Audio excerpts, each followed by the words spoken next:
Hello friends, I M സ്വപ്ന രമേഷ്. സ്വപ്ന ലോകം എന്ന YouTube ചാനലിലേക്ക് എല്ലാവർക്കും സ്വാഗതം. ഇന്നലത്തെ വിശേഷങ്ങളാണ് കാണിക്കുന്നത് കേട്ടോ. രാവിലെ മുതലുള്ള വിശേഷങ്ങളാണ് കാണിക്കുന്നത്. ഇന്നലെ ഉണ്ടല്ലോ കുചേല ദിനമായിട്ട് നമ്മൾ രാവിലെ തന്നെ എഴുന്നേറ്റും കഴിഞ്ഞ് ചന്ദനത്തിരിയും സാമ്പ്രാണിയും ഒക്കെ കാണിച്ച് പ്രാർത്ഥിച്ച് കുറച്ച് നേരം നാമബുക്കൊക്കെ ഒന്ന് വായിച്ച് ഈ സാമ്പ്രാണിയുടെയും ചന്ദനത്തിരിയുടെയും ഗന്ധമൊക്കെ നമ്മുടെ വീടിനുള്ളിൽ എല്ലായിടത്തും നമ്മൾ കാണിച്ച് നമ്മുടെ വീട് എന്താ പറയുക, നല്ലൊരു പോസിറ്റീവ് സ്മെല്ലാണ്. എന്താ പറയുക, ദൈവീകമായിട്ടുള്ള ഒരു സ്മെല്ലെന്നൊക്കെ പറയില്ലേ, അതുപോലെയൊക്കെ ആക്കിയിട്ടതിനൊക്കെ ശേഷമാണ് നമ്മൾ പുറത്തിറങ്ങിയത് കേട്ടോ. പുറത്തിറങ്ങിയപ്പോൾ തന്നെ നമ്മുടെ നിക്കുമോനെ പുറത്തിറക്കിയിട്ടുണ്ട്. അപ്പം നല്ല മഞ്ഞുണ്ടെങ്കിലും നല്ല ധൈര്യത്തിലാണ് മൗഗ്ലിക്കുട്ടൻ കൂട്ട് നടക്കുന്നത് കേട്ടോ. അപ്പോൾ ഇന്നത്തെ വിശേഷങ്ങൾ തുടങ്ങുന്നത് കൊടുമഞ്ഞായതുകൊണ്ട് തന്നെ കട്ടൻ കാപ്പി ഇട്ടുകൊണ്ടാണ് നമ്മൾ നമ്മുടെ ദിവസം ആരംഭിക്കുന്നത് കേട്ടോ. അപ്പോൾ ഇന്നത്തെ ഈ വീഡിയോയിൽ ഇന്ന് ചേട്ടൻ്റെ മകൻ ലൊവീനോ, ഞങ്ങൾ ലിച്ചുട്ടെന്ന് വിളിക്കുന്ന ലൊവീനോയുടെ പിറന്നാളാഘോഷമൊക്കെ കാണിക്കുന്നുണ്ട് കേട്ടോ. അപ്പോൾ രാവിലെ രമേശ് ചേട്ടൻ നാളികേരമൊക്കെ പൊതിച്ച് തരാണ് കേട്ടോ. അത് എന്തിനു വേണ്ടിയിട്ടാണെന്ന് വെച്ചാൽ ഈ ഗോതമ്പടയിൽ ചേർക്കാൻ വേണ്ടിയിട്ടാണ്. നമ്മൾ ഗോതമ്പ് മാവും അതിൽ ഉപ്പും പച്ചമുളകും ഉള്ളിയും പിന്നെ ജീരകവും പിന്നെ കുറച്ച് നാളികേരവും വെളിച്ചെണ്ണയും കൂടി ചേർത്ത് കുഴച്ച് തട്ടി പൊത്തി വെച്ച് കഴിഞ്ഞിട്ട് കുറച്ച് കഴിയുമ്പോൾ ഉണ്ടാക്കാനായിട്ടാണ് കേട്ടോ. ഇതുണ്ടല്ലോ ഇടിയൻ ചക്ക വേവിച്ചും കഴിഞ്ഞിട്ട് നമ്മൾ വെച്ചതാണ് കേട്ടോ. മഞ്ഞളും ഉപ്പും ചേർത്ത് വേവിച്ചിട്ട് നമ്മളിങ്ങനെ പീസുകളാക്കിയിട്ടാണ് അങ്ങനെ വേവിച്ചത്. അതിൽ നിന്ന് കുറച്ച് എടുത്ത് വെച്ചതാണ് കേട്ടോ. നമുക്ക് കുറച്ച് മതിയല്ലോ. അല്ലെങ്കിലും ഇടിച്ചക്ക ഇത് കാണുമ്പോൾ നമുക്ക് ഇത് കുറച്ചുള്ളൂ എന്ന് തോന്നും, പക്ഷേ ഇടിച്ചക്ക വരുമ്പോൾ നമുക്ക് ആവശ്യത്തിനുള്ളതായിട്ടുണ്ടായിരിക്കും കേട്ടോ. ഒരെണ്ണമൊക്കെ ഫുള്ളായിട്ട് ഉണ്ടാക്കുകയാണെങ്കിൽ ഒരു വലിയ ഫാമിലിക്ക് വരെ ഫുള്ള് എല്ലാവർക്കും കഴിക്കാനായിട്ട് പറ്റും കേട്ടോ. അങ്ങനെ ഇതിങ്ങനെ ഇടിച്ച് നമ്മൾ നല്ല പൂ പോലെ വിടർത്തിയൊക്കെ ഇടുന്നുണ്ട് കേട്ടോ. എന്നിട്ട് വേണം നമുക്കിതിങ്ങനെ ആവിയിൽ വേവിച്ചും കഴിഞ്ഞിട്ട് കാച്ചിയെടുക്കാൻ. ഇനി ഉള്ളിയും പച്ചമുളകും ഇതിൽ ചതച്ചെടുക്കുന്നുണ്ട് കേട്ടോ. അപ്പോൾ ഇതും പിന്നെ ജീരകപ്പൊടി ഞാൻ മസ്റ്റായിട്ട് ചേർക്കും കേട്ടോ. കാരണം ഇടിച്ചക്ക ഒക്കെ കഴിക്കുമ്പോൾ ചിലപ്പോൾ വയറ് വീർക്കുക ഗ്യാസിൻ്റെ പ്രോബ്ലമൊക്കെ ഉണ്ടായിന്ന് വരും. അതുകൊണ്ട് തന്നെ ഒരു ലേശം ഇഞ്ചിയും അതുപോലെ തന്നെ ജീരകം നല്ല പോലെ കുത്തിച്ചതച്ച് പൊടിയാക്കിയതും പിന്നെ നാളികേരവും എല്ലാം ചേർത്തിട്ടാണ് നമ്മൾ ഇടിച്ചക്ക വയ്ക്കുന്നത് കേട്ടോ. നല്ല ടേസ്റ്റുള്ള ഇടിച്ചക്ക ഉപ്പേരി എന്ന് പറയുമ്പോൾ മെഴുക്ക് പുരട്ടിയാണ് കേട്ടോ നമ്മൾ ഉണ്ടാക്കുന്നത്.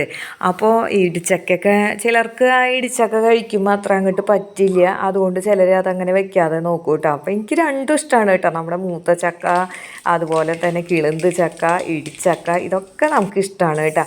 അപ്പോൾ നമ്മുടെ വീട്ടിൽ കുട്ടിപ്ലാവിലാണ് കുറച്ച് ചക്കകളൊക്കെ പിടിച്ച് വരുന്നത് കേട്ടോ. എനിക്കാണെങ്കിൽ ഇടിച്ചക്ക എടുക്കുന്നത് ഇഷ്ടമല്ല. കാരണം വലുതാവേണ്ട ചക്കയാണല്ലോ.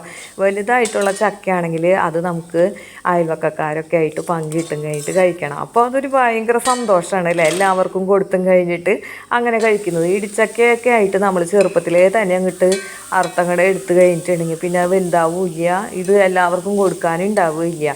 അതുകൊണ്ട് ഞാൻ വളരെ കുറച്ചാണ് കേട്ടോ വെക്കാറ്. പിന്നെ നോക്കിയപ്പോൾ ഒരു നേന്ത്രക്കായ പഴുത്ത് വരുന്നുണ്ട്. അപ്പോൾ ഈ ഒരു പ്രായത്തിൽ ഇത് ഇട്ടും കഴിഞ്ഞിട്ട് മോര് കറി വെച്ചിട്ടുണ്ടെങ്കിൽ നല്ല രസമായിരിക്കും കേട്ടോ. ലേശം പഴുപ്പും പുളിപ്പും ഒക്കെ ആയിട്ട്. അപ്പോൾ അതിൽ മുളക് പൊടിയും മഞ്ഞൾപ്പൊടിയും ഉപ്പിട്ടും കഴിഞ്ഞിട്ട് വേവിക്കാൻ വെച്ചിട്ടുണ്ട്. ഇടിച്ചക്ക നമ്മൾ ഇങ്ങനെ ആവിയിലാണ് കേട്ടോ വേവിക്കുന്നത്. ഒട്ടും തന്നെ വെള്ളം ചേർക്കുന്നില്ല. തീയാണെങ്കിൽ സിമ്മിലിട്ടും കഴിഞ്ഞിട്ട് നമുക്ക് വാഴയില കൊണ്ട് മൂടി തട്ടിപ്പൊത്തി വെക്കുക. ഇടയ്ക്കിടയ്ക്ക് തുറന്നും കഴിഞ്ഞിട്ട് ഇളക്കി നോക്കുക. അങ്ങനെ ആവി കൊണ്ടും കഴിഞ്ഞിട്ട് നല്ല പോലെ വേവണം. ഒന്നാമത്തെ നമ്മൾ ഇടിച്ചക്ക വേവിച്ച് വെച്ചിരിക്കുന്നതാണ് കേട്ടോ. അതുകൊണ്ട് തന്നെ കുറച്ച് സമയമാണ് ഇതിങ്ങനെ ആവി കൊണ്ടും കഴിഞ്ഞിട്ട് വേവണ്ടു. അടിപൊളി ടേസ്റ്റാണ് കേട്ടോ. ഇവിടെ രമേശ് ചേട്ടന് ഭയങ്കര ഇഷ്ടമാണ് കേട്ടോ. ഇനി ഉണ്ടല്ലോ മോര് കറിയിലേക്കുള്ള നാളികേരവും ജീരകവും പച്ചമുളകൊക്കെ കൂട്ടിയിട്ട് നമ്മൾ നല്ല പോലെ അരച്ചെടുക്കുകയാണ് കേട്ടോ. അപ്പോഴേക്കും ഇതൊക്കെ വറ്റി വന്നിട്ടുണ്ട്. അതിലേക്ക് നമ്മൾ അരപ്പൊഴിച്ച് ആവശ്യത്തിന് വെള്ളം ഒഴിച്ചും കഴിഞ്ഞ് വറ്റി കുറുകി വരട്ടെ കേട്ടോ. ഈ ടൈമിൽ നമ്മൾ തട്ടിപ്പൊത്തി വെച്ച ഗോതമ്പ് മാവ് കൊണ്ട് ഉണ്ടാക്കി അടയൊക്കെ ആയിട്ട് അപ്പോൾ ചായ കൂടിയൊക്കെ ഈ സമയത്ത് നമ്മൾ കഴിച്ചു കേട്ടോ. അപ്പോഴേക്കും നമ്മുടെ അരപ്പൊക്കെ ഈ കായ കഷ്ണത്തുമ്മ പിടിച്ചും കഴിഞ്ഞ് നല്ല പോലെ വറ്റി കുറുകി വന്നിട്ടുണ്ട്. ഇനി ഉണ്ടല്ലോ ഞാൻ ഇപ്പോൾ തന്നെ അതിൽ തൈര് ഒഴിക്കില്ല, അപ്പോൾ തൈര് പിരിയും കേട്ടോ. അപ്പോൾ അതുകൊണ്ട് തന്നെ ഇത് മൺകലാണല്ലോ, നല്ല ചൂടായിരിക്കില്ല, ഇങ്ങനെ തിളച്ചുകൊണ്ടിരിക്കും നമ്മൾ സ്റ്റൗ ഓഫ് ചെയ്താലും. അതുകൊണ്ട് തന്നെ ഇതെടുത്തും കഴിഞ്ഞ് മറ്റൊരു അടുപ്പിലേക്ക് ഇങ്ങനെ മാറ്റിയതിനൊക്കെ ശേഷം നമ്മളതിലേക്ക് തൈര് ഒഴിച്ച് കൊടുക്കുകയുള്ളൂ കേട്ടോ. ഒന്ന് ചൂടാറിയതിന് ശേഷമാണ് ചെയ്യുക.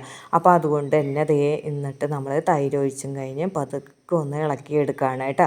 ഇങ്ങനെയാണെങ്കിൽ പിരിഞ്ഞു പോവാതെ നല്ല ഒരു മോരുകറിയായിട്ട് കിട്ടും. ഇപ്പുറത്ത് ഫ്രൈ പാനിലാണെങ്കിൽ നമ്മൾ ഉലുവയും കടുക്കും പിന്നെ വേപ്പിലയും കൂടി ഇട്ടും കഴിഞ്ഞിട്ട് താളിച്ചും കഴിഞ്ഞിട്ട് ഇതിലേക്ക് ഒഴിക്കുകയാണ് കേട്ടോ. അപ്പോൾ മോരുകറി അസലായിട്ടുണ്ടോ എന്ന് നോക്കാൻ വേണ്ടിയിട്ട് സ്പൂണിലെടുത്തും കഴിഞ്ഞ് രുചിച്ച് നോക്കുകയാണ്. നല്ല ടേസ്റ്റ് ഉണ്ട് കേട്ടോ. ഒരു ശർക്കരപ്പൊടി ലേശം കൂടി ഇട്ടിട്ടുണ്ട്. അടിപൊളി ടേസ്റ്റാണ് അപ്പോൾ കേട്ടോ. ഇനി നമുക്ക് മുറ്റത്തേക്ക് ഇറങ്ങാം കേട്ടോ. നമ്മുടെ കോഴിമക്കളൊക്കെ അങ്ങോട്ട് കാണണ്ടേ. ഞാൻ കറി കാച്ചുന്ന നേരത്ത് ഇവിടെ ഭയങ്കര കൊക്കലും കൂവലായിരുന്നു. നമ്മുടെ ഗാർഗി മോൾ മുട്ടയിട്ടിട്ടുണ്ട് കേട്ടോ. അതുകൊണ്ടുള്ളൊരു കൊക്കലും കൂവലൊക്കെ ആയിരുന്നു. അതുകൊണ്ട് തന്നെ ഇവരതേ കൂടൊക്കെ തുറന്ന് വിട്ടിട്ടുണ്ട് കേട്ടോ. ഇനി അവർ പുറത്ത് പോയി കഴിഞ്ഞിട്ട് കളിക്കട്ടെ. ഇന്നാണെങ്കിൽ അല്ലിയും മുട്ടയിട്ടിട്ടില്ല കേട്ടോ. ഇനി അല്ലി വല്ല വാഴക്കടയ്ക്കോ അല്ലെങ്കിൽ നമ്മുടെ ചാക്കിൻ്റെ ചുവടെ എവിടെയെങ്കിലുമൊക്കെ ആയിരിക്കും ഇനിയിപ്പോൾ മുട്ടയിടാനായിട്ട് പോവാം. എന്തായാലും ആരെങ്കിലും കൊക്കി കൂവി നമ്മളെ വിളിക്കുമല്ലോ. അപ്പോൾ ആ സമയത്ത് പോയി കഴിഞ്ഞിട്ട് നമുക്ക് എടുക്കാമെന്ന് വിചാരിച്ചു കേട്ടോ. അപ്പോൾ ഇന്നാണെങ്കിൽ ഭയങ്കര സന്തോഷമുള്ളൊരു ദിവസമാണ് കേട്ടോ. കാരണം ചേട്ടൻ്റെ മകൻ്റെ ലിച്ചുട്ടൻ്റെ പിറന്നാളാണ് കേട്ടോ. അപ്പോൾ അതുകൊണ്ട് തന്നെ ഇന്ന് ജോലിയൊക്കെ കഴിഞ്ഞ് വൈകിട്ട് രമേശ് ചേട്ടൻ 5:30 വരുന്ന ആ ഒരു ടൈമിൽ തന്നെ പോവാൻ വേണ്ടിയിട്ട് ഇങ്ങനെ എന്താ പറയുക കാത്തു നിൽക്കട്ടെ. ഇന്നത്തെ ദിവസം ഒന്ന് വേഗം പോയിങ്ങന്നൊക്കെ മനസ്സിൽ വിചാരിച്ചുകൊണ്ട് നിൽക്കായിരുന്നു കേട്ടോ. അപ്പോഴുണ്ടടാ നമ്മുടെ റോഡിൽ ഭയങ്കര ബഹളമൊക്കെ കേൾക്കുന്ന കേട്ടോ. അപ്പോൾ ചെന്ന് നോക്കിയപ്പോൾ എന്താണെന്ന് വെച്ചിട്ടുണ്ടെങ്കിൽ ഇതാ റോഡ് പണിയാണ് കേട്ടോ. റീടാറിങ് നടക്കുകയാണ്. അപ്പോൾ അതേ നമ്മുടെ പടിക്കായിട്ട് അവരിങ്ങനെ എന്താ പറയുക ചിരട്ടൊക്കെ ഇട്ടും കഴിഞ്ഞിട്ട് തീയൊക്കെ ഉണ്ടാക്കിയെടുക്കുകയാണ് കേട്ടോ. ടാറുരിക്കാനൊക്കെ മറ്റൊക്കെ ആയിരിക്കും കേട്ടോ. അങ്ങനെ കുറേ നാളായി ഞങ്ങളുടെ ഈ നാട്ടുകാരുടെ സ്വപ്നമായിരുന്നു ഇവിടുത്തെ റീടാറിങ് എന്ന് പറയുന്നത് കേട്ടോ. അങ്ങനെ നമ്മുടെ പടിക്കൽ വരെ ഇത് എത്തിയിരിക്കുകയാണ് കേട്ടോ. അങ്ങനെ ഇത് കൊണ്ട് നല്ല പോലെ റോഡൊക്കെ അമ്മയ്ക്ക് നല്ല സ്റ്റൈലാക്കി എടുക്കുന്നുണ്ട് കേട്ടോ. അപ്പോൾ അവിടെ ഇവിടെയൊക്കെ ആയിട്ട് പൊട്ടിപ്പൊളിഞ്ഞ് ഗട്ടറായിട്ട് എന്താ പറയുക വണ്ടിയിലൊക്കെ പോകുമ്പോൾ നമ്മുടെ പല്ല് വരെ കൂട്ടിയിടിക്കും. അതുപോലെയായിരുന്നു ഈ റോഡ് കിടക്കുന്നത് കേട്ടോ. പിന്നെ ശരിയാക്കാൻ വേണ്ടിയിട്ടാണെങ്കിൽ ഇങ്ങനെ മെറ്റലടിച്ചും ഓരോന്ന് ചെയ്തൊക്കെ വരുമ്പോൾ കുറേ നാൾ പിടിച്ചിട്ടാണ് മഴയൊക്കെ കാരണം മാറ്റി വെച്ച് ഇന്നാണ് കേട്ടോ അത് റെഡിയായത്. പിന്നെ ഉണ്ടല്ലോ വൈകിട്ടത്തെ വിശേഷങ്ങളാണ് കാണിക്കുന്നത് കേട്ടോ. ഞാൻ സ്വന്തം വീടായിട്ടുള്ള പായമ്മൽ എത്തിയിട്ടുണ്ട്. ഞങ്ങളെല്ലാവരും ഉണ്ട് കേട്ടോ. അനിയത്തിയും ഫാമിലിയും ഒക്കെ ഉണ്ട്. ചേട്ടൻ്റെ മക്കളൊക്കെ ആണെങ്കിലും ഇവിടെ തുള്ളി കളിച്ചൊക്കെ നടക്കുകയാണ്. അപ്പോൾ ചെന്ന വഴി ഞങ്ങൾ അവിടെ ഡെക്കറേറ്റ് ചെയ്യുകയൊക്കെ ആയിരുന്നു കേട്ടോ. പിള്ളേരാണെങ്കിൽ ബലൂൺ വീർപ്പിക്കുന്ന ഒരു തിക്കിലും തിരക്കിലൊക്കെ ആയിരുന്നു. അപ്പോൾ ഈ സമയത്ത് നമ്മൾ മിസ് ചെയ്യുന്നത് മുത്തിനും ചിഞ്ചുനെയാണ്. അപ്പോൾ അവർ രണ്ടുപേരും വീഡിയോ കോളിൽ വന്നിരുന്നു കേട്ടോ. അപ്പോൾ കുട്ടികളോടൊക്കെ സംസാരിച്ചും അതങ്ങനെ ഒട്ടിക്കും ഇതിങ്ങനെ ചെയ്യ് ബലൂൺ വീർപ്പിച്ച് വെക്കുക എന്നൊക്കെ പറഞ്ഞു കഴിഞ്ഞിട്ട് അവരും ഇതിലുള്ള പോലെ തന്നെ നമുക്ക് തോന്നിയിട്ടാ. അപ്പോൾ ലിച്ചൂട്ടനാണെങ്കിൽ ചേച്ചിമാരെയൊക്കെ കണ്ടപ്പോൾ ഭയങ്കര സന്തോഷമായി കേട്ടോ. അപ്പോൾ കൊഞ്ചലും കളിയും ഒക്കെ ആയിട്ട് ഇങ്ങനെ ഇരിക്കുകയാണ് കേട്ടോ. അപ്പോൾ ഞാനും രമേശ് ചേട്ടനും ആണെങ്കിൽ അഷ്ടമിച്ചറ ഒരു ഷോപ്പിൽ നിന്ന് ടോയ് കാറാണ് കേട്ടോ വാങ്ങിയിട്ട് വന്നത്. റിമോട്ടുമേ ഓടുന്ന ഒരു കാറാണ്, സ്റ്റണ്ട് കാറാണ് കേട്ടോ. അതുകൊണ്ട് തന്നെ അതിങ്ങനെ തിരിയെ മറയും, തല കുത്തി മറയും, പിന്നെ ചുമരുമ കൂടിയൊക്കെ ഇങ്ങനെ ഓടും. അങ്ങനെയൊക്കെയുള്ള ഒരു റിമോട്ട് കാറാണ് കേട്ടോ. അപ്പോൾ കൊച്ചിനാണെങ്കിൽ ഈ വണ്ടികളോട് ഭയങ്കര ക്രൈസാണ് കേട്ടോ. ആൺപിള്ളേർക്ക് മിക്കവാർക്കും അങ്ങനെയൊക്കെ തന്നെയായിരിക്കും അല്ലേ. അപ്പോൾ അതുകൊണ്ട് തന്നെ കൊച്ചിന് ഭയങ്കര ഇഷ്ടമായിട്ടാണ്. അല്ലെങ്കിലും കാറൊക്കെ അവൻ്റെ കയ്യിലുണ്ട്. എന്നാലും നമ്മൾ കൊടുക്കുമ്പോൾ പൊപ്പാഞ്ചി ബെസ്റ്റ് സൂപ്പർ എന്നൊക്കെ പറഞ്ഞു കഴിഞ്ഞിട്ടാണ് നിൽക്കുന്നത് കേട്ടോ. അതുപോലെ തന്നെ മിനിയും ഗിഫ്റ്റുകളൊക്കെ കൊണ്ടുവന്നിരുന്നു കേട്ടോ. അപ്പോൾ നമ്മളെല്ലാവരും ആഗ്രഹിക്കുന്ന ഒരു കാര്യമാണ് അല്ലേ എപ്പോഴും സന്തോഷമായിട്ട് ഇരിക്കുക എന്നുള്ളത്. പക്ഷെ നമുക്ക് എപ്പോഴും സന്തോഷമായിട്ട് ഇരിക്കാനൊന്നും പറ്റില്ല അല്ലേ. നമുക്കിങ്ങനെ ഉത്തരവാദിത്തങ്ങളും തിരക്കുകളും ജോലിയും സ്ട്രെസ്സും കാര്യങ്ങളൊക്കെ ആയിട്ട് ഏത് സമയവും നമുക്ക് ഹാപ്പി ആയിട്ട് ഇരിക്കുക എന്ന് പറയുന്നത് അങ്ങനെ അങ്ങോട്ട് നടക്കുന്ന ഒരു കാര്യമല്ല അല്ലേ. എന്നാലും നമ്മൾ കുടുംബാംഗങ്ങളൊക്കെ എല്ലാവരും കൂടി ഒത്തുകൂടുമ്പോൾ എൻ്റെ ദൈവമേ ഈ സമയം കഴിഞ്ഞു പോവല്ലേ എന്നാണ് തോന്നാറ് കേട്ടോ. അതൊരു ഭയങ്കര സന്തോഷമാണ് കുടുംബങ്ങൾ തമ്മിലുള്ള ഒരു കൂടിച്ചേരൽ എന്ന് പറഞ്ഞിട്ടുണ്ടെങ്കിൽ. പിന്നെ കുട്ടികളൊക്കെ കൂടി ഉണ്ടെങ്കിൽ പിന്നെ പറയുകയും വേണ്ട അല്ലേ. ഇവരാണെങ്കിൽ എന്നും നാട്ടിലുള്ള ആൾക്കാരും അല്ല. ചേട്ടനും ചേച്ചിയും ഒക്കെ ബഹ്റൈനിലാണല്ലോ. അപ്പോൾ ഇങ്ങനെ വരുമ്പോൾ ഞങ്ങൾക്ക് ഓരോ നിമിഷവും ദിവസവും അത്ര പ്രിയപ്പെട്ടതാണ് കേട്ടോ. പിന്നെ കൊച്ചിനെയൊക്കെ കാണാൻ കിട്ടുന്നത് അതും ഒരു സന്തോഷമാണ്. ഇനി ക്രിസ്മസ് വെക്കേഷൻ ആവാൻ വേണ്ടിയിട്ട് കാത്തിരിക്കുകയാണ് കേട്ടോ ഞങ്ങൾ. കൊച്ചിനെയൊക്കെ കുറച്ചും കൂടി കളിപ്പിച്ചും ചിരിപ്പിച്ചും ഒക്കെ ഇങ്ങനെ കൂടെ കഴിയാൻ വേണ്ടിയിട്ട് വെക്കേഷൻ ആവാൻ വേണ്ടിയിട്ട് കാത്തിരിക്കുകയാണ് കേട്ടോ. അപ്പോൾ അമ്മയ്ക്കൊക്കെ ഭയങ്കര സന്തോഷമായി. അമ്മയുടെ അടുത്ത് നിൽക്കുന്നത് ചേച്ചിയുടെ മേമയാണ് കേട്ടോ. അങ്ങനെ കേക്കൊക്കെ കൊണ്ട് വന്നും കഴിഞ്ഞ് കൊച്ചിന് മുറിക്കാനായിട്ട് കത്തി അങ്ങോട്ട് കൊടുത്ത സമയത്ത് അതുമ്പോൾ ലൊവീനോ എന്നൊക്കെ എഴുതിയിരിക്കുന്നത് കണ്ടപ്പോൾ അത് അത് വായിക്കാൻ വേണ്ടിയിട്ട് കൈവിരൽ വെച്ച് കഴിഞ്ഞിട്ട് ഇങ്ങനെ അങ്ങോട്ട് തൊട്ട് തലോടിയതാണ്. അപ്പോൾ ആ ഡെക്കറേറ്റ് ചെയ്തിരിക്കുന്നതെല്ലാം അങ്ങോട്ട് മാഞ്ഞു പോയിട്ടാ. അപ്പോൾ അയ്യോ എന്നായി കിട്ടാ കൊച്ചിന്. പക്ഷെ ഞങ്ങൾ പറയേ അതൊന്നും കുഴപ്പമില്ല, നല്ല സ്റ്റൈലായിട്ടുണ്ട് എന്നൊക്കെ പറഞ്ഞു കഴിഞ്ഞിട്ട് വീണ്ടും അവനെ ഹാപ്പി ആക്കിയതാണ് കേട്ടോ. കൊച്ചിനാണെങ്കിൽ ഭയങ്കര സന്തോഷമാണ് കേട്ടോ.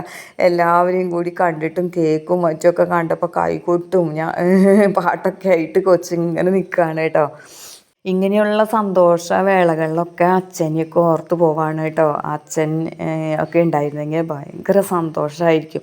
അച്ഛനാണെങ്കിൽ ഭയങ്കര ഇഷ്ടമാണ് കേട്ടോ, ഫോട്ടോസും വീഡിയോസും ഒക്കെ എടുക്കുന്നതൊക്കെ ഭയങ്കര ഇഷ്ടമാണ്. എന്നെയൊക്കെ എന്താ പറയുക ഒരുപാട് പ്രോത്സാഹിപ്പിക്കും കേട്ടോ. ഞാൻ ന്യൂസ് റീഡറായിരുന്ന സമയത്തൊക്കെ മോളെ അങ്ങനെ ചെയ്യണം, ഇങ്ങനെ പറയണം, അങ്ങനെ എന്നൊക്കെ പറഞ്ഞു കഴിഞ്ഞിട്ട് ഇങ്ങനെ പ്രോത്സാഹിപ്പിക്കും. ഭയങ്കര ഇഷ്ടമാണ് വീഡിയോ ഒക്കെ കേട്ടോ.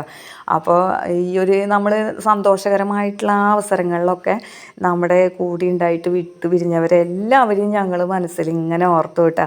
അപ്പോൾ കൊച്ചിൻ്റെ പിറന്നാളും കൂടിയാണല്ലോ. നമുക്ക് നമ്മളെ വിട്ടു പിരിഞ്ഞ് പോയവരെയൊക്കെ നമ്മൾ ഏതൊരു സന്തോഷവേളകളിലും ഓർക്കണമല്ലേ. അല്ലാതെ എല്ലാവരെയും മറന്നുകൊണ്ട് ഉള്ള ഒരു സന്തോഷം, ഏതൊരു സന്തോഷത്തിലും നമ്മൾ മറന്ന് അങ്ങനെ നിൽക്കാൻ പാടില്ല.